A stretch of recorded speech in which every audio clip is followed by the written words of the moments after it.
बात के माध्यम से सड़क एवं परिवहन मंत्री से यह पूछना चाहती हूँ कि महाराष्ट्र में आए दिन हो रहे सड़क दुर्घटना के लिए महाराष्ट्र सरकार की क्या रणनीति है? Silence please. Honourable minister please. माननीय सांसद महोदया, मी तुमच्या माध्यमातून या सांसदला या सांगायची अपेक्षा करते की आमचे देशात 5 लाख अपघात होते, ज्यामध्ये 1.5 लाख मृत्यू होतात आणि 3 लाख हातपाय मोडतात, ज्यामध्ये 18% आमचे महाराष्ट्राचा आहे.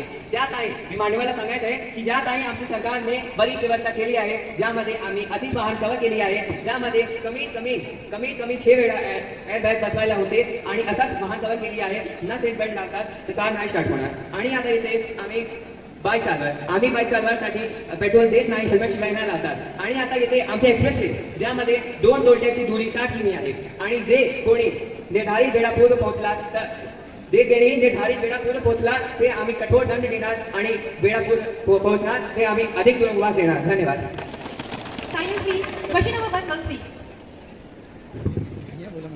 माननीय अध्यक्ष महोदया के माध्यम से मैं रेल मंत्री से प्रश्न पूछना चाहती हूँ कि उन्होंने महिलाओं की सुरक्षा हेतु कौन से ठोस कदम उठाए हैं? माननीय सभापति महोदया, शायद अपोजिशन पार्टी इस समय महिलाओं के सीरियल ज्यादा और समाचार कम देख रहे हैं, तभी वह इस बात से अवगत नहीं है। Silence please. अब महिलाएं ट्रेन में काफी ज्यादा सुरक्षित हैं। उनकी सुरक्षा के लिए हमारी सरकार ने सिक्योरिटी हेल्पलाइन नंबर 182 और 138 उनको प्रोवाइड करवाया है। और साथ ही में पूरे देश भर में लगभग 400 रेलवे स्टेशन ऐसे हैं जिन पे सीसीटीवी कैमरा की भी उपलब्धि करा दी है। और तो और अब ट्रेन में पिंक जोन्स भी लॉन्च कर दिए गए, जिसमें कुछ चुनिंदा कंपार्टमेंट्स ऐसे हैं जो कि सिर्फ महिलाओं के लिए रिजर्व है। शायद अपोजिशन पार्टी यह भूल रही है कि अब सत्ता में उनकी नहीं हमारी सरकार, और हम उनकी तरह जनता का पैसा अपनी उन्नति में और अपने शान और शौकत के लिए नहीं खर्च करते। हम जनता का पैसा देश की उन्नति के लिए खर्च करते हैं। धन्यवाद। Silence please. माननीय सांसदों, माननीय उपाध्यक्ष महोदया,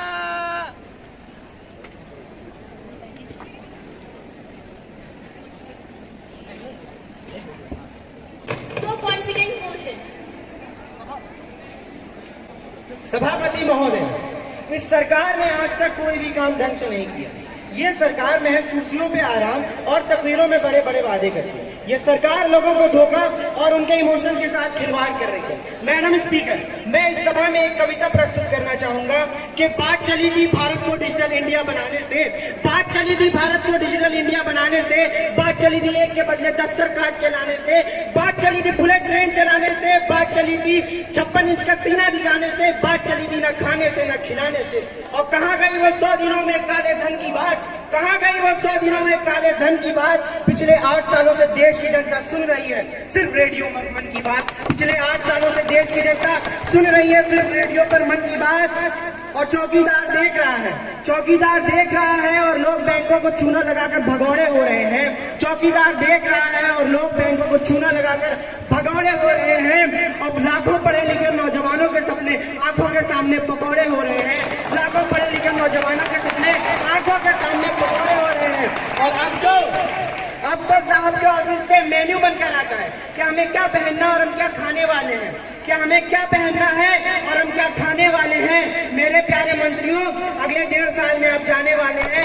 मेरे प्यारे मंत्रियों, अगले 1.5 साल में आप जाने वाले हैं। कृपया जाते जाते ही बता दीजिए, कृपया जाते जाते ही बता दीजिए कि अच्छे दिन कब आने वाले हैं। कृपया जाते जाते ही बता दीजिए कि अच्छे दिन कब आने वाले हैं, अच्छे दिन कब आने वाले हैं। सभापति जी, इस सरकार ने ना हेल्थ सेक्टर पे, ना एजुकेशन पे, ना डिफेंस पे और ना ही एग्रीकल्चर पे कोई काम किया। Madam, we demand a no confidence motion be granted. You have not submitted the notice earlier. Your no confidence motion will not be accepted.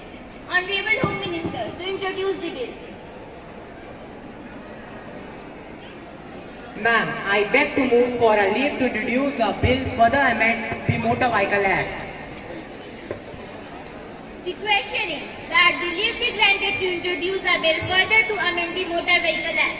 Those who are in favor, please say aye. Aye. Those who are against it, please say no. No. The majority of members say no. Yes. I think the ayes have it, the ayes have it, the ayes have it. Leave is granted. Now the House will take up consideration of Police Force Bill 2022. Minister, please.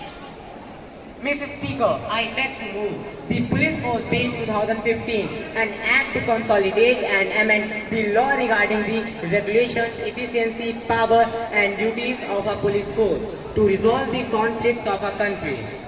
Respected ma'am, out of all the governance organs of our country, which are executive, legislative and judiciary, the rule of law is held to be above all of them, and it is the many new reforms to maintain the rule of law on the ground.